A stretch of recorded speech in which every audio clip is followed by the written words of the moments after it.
While no one is looking, Frenchman Alain Robert jumps up an office building and starts to climb the wall. He hangs from balconies, crawls along ledges, and grips the edges of the glass and concrete. There's no rope and no safety net.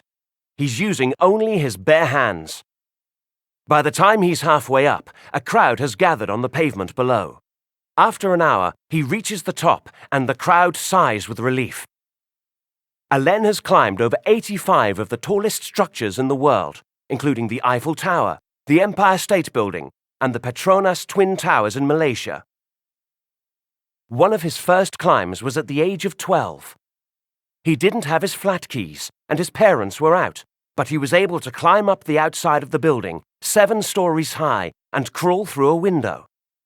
Nowadays, he can manage 80 stories, but amazingly, Alain suffers from vertigo. He feels dizzy when he's up high. He has fallen 7 times, suffering dozens of broken bones, which has left him partly disabled. But this doesn't stop Alain. I only think about what I can do, not what I can't do, he says. So why does he do it? Apart from raising awareness about world issues such as climate change, Alain wants people to see their environment differently. He says, maybe they think their building is ugly, this big tower with lots of glass, the opposite of a natural landscape. But for me, it's a kind of urban mountain. So I use the place where they work, and I make it a kind of wonderland.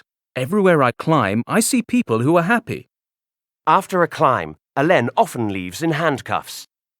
What he does is sometimes illegal, but most of the time he just gets a fine. The police say he can't climb public buildings, but the only thing that stops this daredevil is rain. When it's wet, Alain can't grip the slippery surfaces. In 2002, he got stuck on the 35th floor of London's Canary Wharf Tower when it started to rain. Alain risks his life every time he climbs a new building. His nickname may be Spider-Man, but he is no superhero.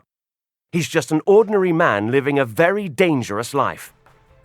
You can see videos of Alain in action on YouTube.